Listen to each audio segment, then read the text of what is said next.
Anti microbial resistance को समझने से पहले हमें एंटी माइक्रोबियल एजेंट्स क्या होते हैं इनके बारे में शॉर्ट में समझना होगा। एंटी माइक्रोबियल एजेंट्स ऐसे मेडिसिन होते हैं, ऐसे ड्रग्स होते हैं जो कि माइक्रो ऑर्गेनिजम्स जैसे कि बैक्टीरिया, वायरसेस या फिर फंगाई के ग्रोथ को इनिबिट करते हैं या फिर इन सब को किल करने का काम करते हैं। अगर हम शॉर्ट में समझें तो जो मेडिसिन माइक्रो ऑर्गेनिज्म के ग्रोथ को इनिबिट करते हैं, इनके ग्रोथ को रोक के रखते हैं या फिर माइक्रो ऑर्गेनिज्म को किल कर देते हैं, ऐसे ही टाइप के मेडिसिन्स को एंटी माइक्रोबियल एजेंट्स बोला जाता है। एंटी माइक्रोबियल एजेंट्स के एग्जांपल होते हैं antibiotics, antiviral drugs, anti tubercular drugs and anti leprotic drugs. इन सब के ही इफेक्ट के वजह से, असर के वजह से माइक्रो ऑर्गेनिज्म का ग्रोथ पूरी तरह से इनिबिट हो जाता है या फिर इनका डेथ हो जाता है। लेकिन अगर माइक्रो ऑर्गेनिज्म इन सब ड्रग के इफेक्ट को रजिस्ट कर देते हैं, इन सब ड्रग के असर को रोक देते हैं, तो इस वजह से माइक्रो ऑर्गेनिज्म का ना तो ग्रोथ इनिबिट हो पाएगा, ना तो इनका डेथ हो पाएगा। और इसी चीज को हम एंटी माइक्रोबियल रेजिस्टेंस बोलते हैं।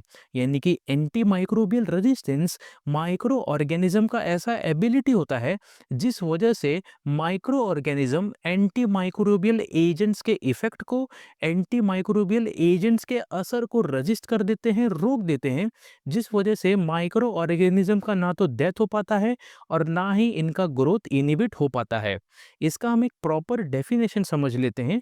Anti microbial resistance is the ability of the micro organism to resist the effect of anti microbial agents. It means the micro organism will no longer killed or inhibit by anti microbial agents. जैसा कि अभी हमने समझा था कि anti microbial resistance micro organism का एक ऐसा एबिलिटी होता है जिस वजह से micro organism anti microbial agents के इफेक्ट को, एंटी माइक्रोबियल एजेंट्स के असर को रेजिस्ट करते हैं, रोक के रखते हैं, जिस वजह से माइक्रो ऑर्गेनिज्म का ना तो डेथ हो पाता है, ना ही इनका ग्रोथ पूरी तरह से इनिबिट हो पाता है। एंटी माइक्रोबियल रेजिस्टेंस काफ़ी डेंजरस होते हैं क्योंकि एंटी माइक्रोबियल रेजिस्टेंस के वजह से ही पेशेंट के बॉडी के अंदर किसी भी टाइप का बैक्टीरियल इन्फेक्शन, फंगल इन्फेक्शन या फिर वायरल इन्फेक्शन ठीक नहीं हो पाता है और ज़्यादा इंक्रीज हो जाता है। सो ये तो था introduction and definition about anti microbial resistance. Hope आपको अच्छे तरीके से समझ गया होगा।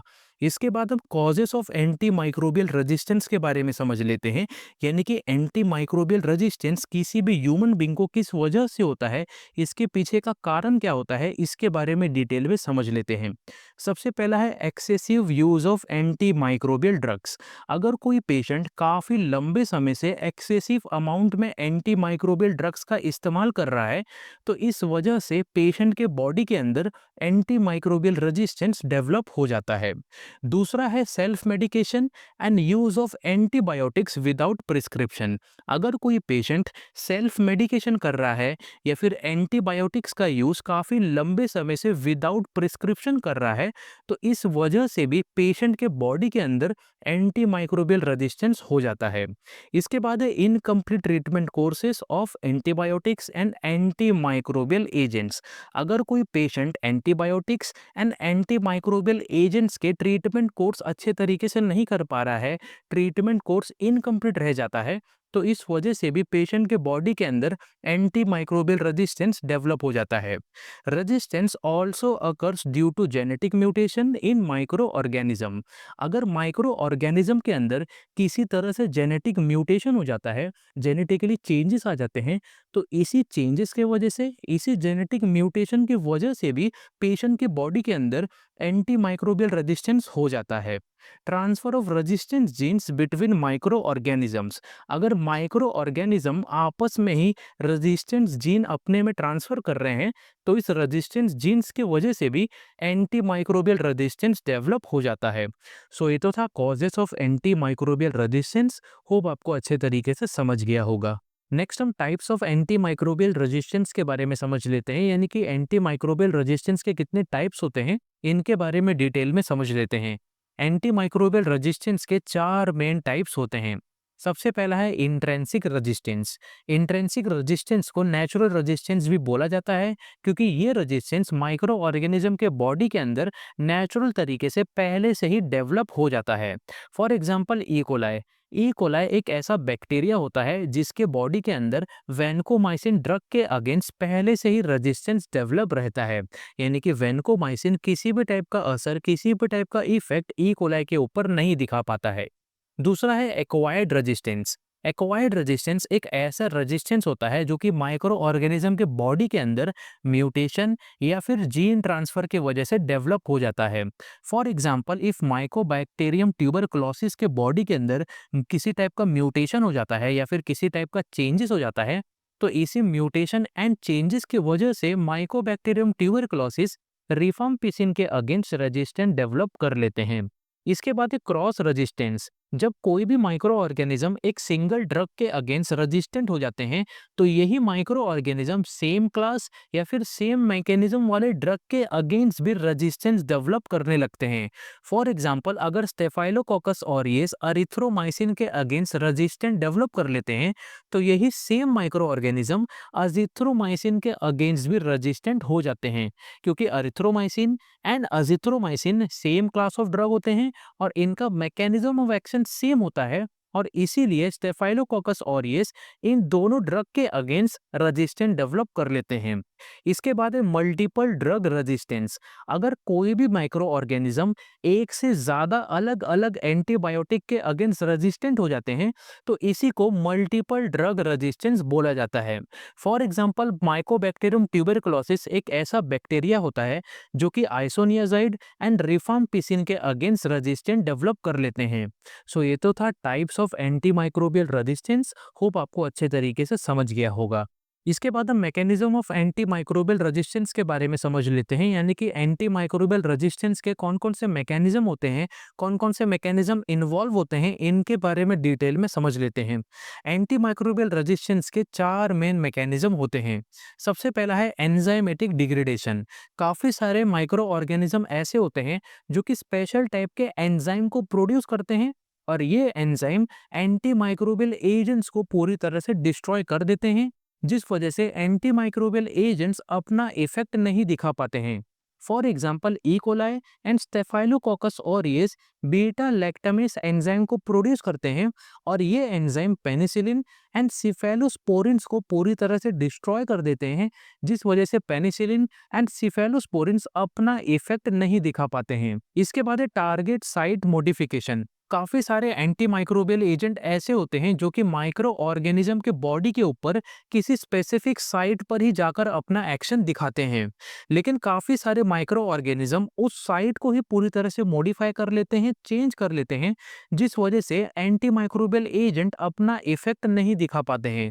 फॉर एग्जाम्पल, स्टेफाइलोकोकस ऑरियस अपने बॉडी के अंदर पेनिसिलिन बाइंडिंग प्रोटीन साइट को पूरी तरह से चेंज कर देते हैं, मॉडिफाई कर देते हैं, जिस वजह से बीटा लैक्टम एंटीबायोटिक्स ये वाले माइक्रो ऑर्गेनिज्म के बॉडी के ऊपर अपना इफेक्ट नहीं दिखा पाते हैं। इसके बाद है इफ्लक्स पंप। काफी सारे माइक्रो ऑर्गेनिज्म के बॉडी के अंदर स्पेशल टाइप के पंप्स होते हैं जिनका नाम है इफ्लक्स पंप। जब कोई भी anti microbial agent micro organism के बॉडी के अंदर जाता है, तो माइक्रो ऑर्गेनिज्म इफ्लक्स पंप के थ्रू एंटी माइक्रोबियल एजेंट्स को अपने बॉडी के अंदर से बाहर फेंक देता है, जिस वजह से एंटी माइक्रोबियल एजेंट अपना असर नहीं दिखा पाते हैं। For example, E coli and Pseudomonas aeruginosa, ये दोनों माइक्रो ऑर्गेनिज्म के बॉडी के अंदर इफ्लक्स पंप होते हैं। तो जैसे ही इन माइक्रो ऑर्गेनिज्म के बॉडी के अंदर टेट्रासाइक्लिन या फिर क्लोरामफेनिकोल ड्रग एंट्री कर लेते हैं, एंट्री करने के तुरंत बाद ये दोनों माइक्रो ऑर्गेनिज्म इफ्लक्स पंप के थ्रू टेट्रासाइक्लिन एंड क्लोरामफेनिकोल को अपने बॉडी के अंदर से बाहर फेंक देते हैं, और इन दोनों ड्रग का इफेक्ट शो नहीं हो पाता है। इसके बाद रिड्यूस परमिएबिलिटी। काफी सारे माइक्रो ऑर्गेनिज्म अपने सेल वॉल या फिर सेल मेम्ब्रेन के परमिएबिलिटी को ही पूरी तरह से चेंज कर लेते हैं, जिस वजह से माइक्रो ऑर्गेनिज्म के बॉडी के अंदर एंटी माइक्रोबियल एजेंट एंटर नहीं कर पाते हैं और अपना असर नहीं दिखा पाते हैं। For example, E coli. E coli अपने सेल मेम्ब्रेन के परमेबिलिटी को मॉडिफाई कर लेते हैं, चेंज कर लेते हैं, जिस वजह से बीटा लैक्टम एंटीबायोटिक्स इनके बॉडी के अंदर एंटर नहीं कर पाते हैं और अपना असर भी नहीं दिखा पाते हैं। सो ये तो था mechanism of anti microbial resistance. Hope आपको अच्छे तरीके से समझ गया होगा। इसके बाद हम clinical manifestation of anti microbial resistance के बारे में समझ लेते हैं।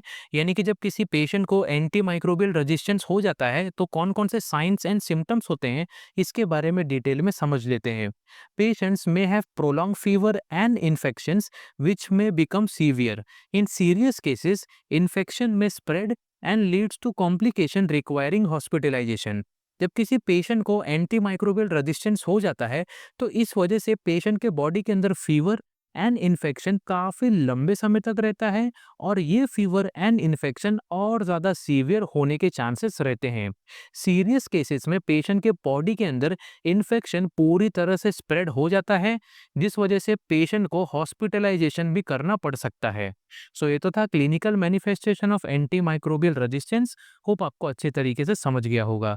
इसके बाद हम non pharmacological management of anti microbial resistance के बारे में समझ लेते हैं। यानी कि एंटी माइक्रोबियल रेजिस्टेंस को बिना किसी मेडिसिन के किस तरीके से मैनेज किया जाता है, इन सब के बारे में डिटेल में समझ लेते हैं। Use of anti microbial agents only when it is prescribed. Anti microbial resistance को अवॉइड करने के लिए एंड इनको प्रिवेंट करने के लिए एंटी माइक्रोबियल एजेंट्स का यूज तभी करना चाहिए जब हमें ये प्रिस्क्राइब किया गया हो। Avoid long term use of anti microbial agents. Anti microbial resistance को प्रिवेंट करने के लिए एंड इनको अवॉइड करने के लिए हमें एंटी माइक्रोबियल एजेंट्स का लॉन्ग टर्म यूज नहीं करना चाहिए। Proper hand hygiene and infection control. Anti microbial resistance को प्रिवेंट करने के लिए एंड कंट्रोल करने के लिए हमें अपने हाथों का जो हाइजीन है वो अच्छे तरीके से मेंटेन रखना चाहिए, और किसी भी टाइप के इन्फेक्शन को कंट्रोल करके रखना चाहिए। Avoid self medication. Anti microbial resistance को प्रिवेंट करने के लिए या फिर इनको कंट्रोल करने के लिए सेल्फ मेडिकेशन को पूरी तरह से हमें अवॉइड करना चाहिए। Completion of full prescribe course of medicine. Anti microbial resistance को अवॉइड करने के लिए या फिर इनको प्रिवेंट करने के लिए जो भी मेडिसिन हमें प्रिस्क्राइब किए गए हैं डॉक्टर द्वारा, इन सब मेडिसिन को टाइम पर अच्छे तरीके से कंज्यूम करना चाहिए। Strictly follow the instruction from health care professionals. Anti microbial resistance को प्रिवेंट करने के लिए एंड इनको अवॉइड करने के लिए जो भी इंस्ट्रक्शन हमें हेल्थ केयर प्रोफेशनल्स द्वारा मिल रहे हैं, उनको हमें स्ट्रिक्टली फॉलो करने चाहिए। सो ये तो था non pharmacological management of anti microbial resistance. Hope आपको अच्छे तरीके से समझ गया होगा। इसके बाद हम pharmacological management of anti microbial resistance के बारे में समझ लेते हैं। यानी कि एंटी माइक्रोबियल रेजिस्टेंस वाले इन्फेक्शन को मेडिसिन का यूज करके किस तरीके से मैनेज किया जाता है, इनके बारे में डिटेल में समझ लेते हैं। सबसे पहला है use of combination therapy when needed. जब किसी पेशेंट को एंटी माइक्रोबियल रेजिस्टेंस वाला इन्फेक्शन हो जाता है तो ऐसे टाइप के इन्फेक्शन को कॉम्बिनेशन थेरेपी का यूज करके मैनेज किया जाता है। फॉर एग्जांपल, अगर किसी पेशेंट को मल्टीपल ड्रग रेजिस्टेंट ट्यूबरक्लोसिस हो चुका है तो इस टाइप के इन्फेक्शन को आइसोनियाजाइड, रिफाम्पिसिन, पायरासिनामाइड एंड इथेम्ब्यूटॉल के कॉम्बिनेशन के जरिए मैनेज किया जाता है। इसके बाद है यूज ऑफ हायर और newer generation antibiotics for resistant infection. जब किसी पेशेंट को एंटी माइक्रोबियल रेजिस्टेंस वाला इन्फेक्शन हो जाता है तो ऐसे इन्फेक्शन को हाई जनरेशन एंटीबायोटिक्स या फिर न्यू जनरेशन एंटीबायोटिक्स के जरिए भी मैनेज किया जाता है।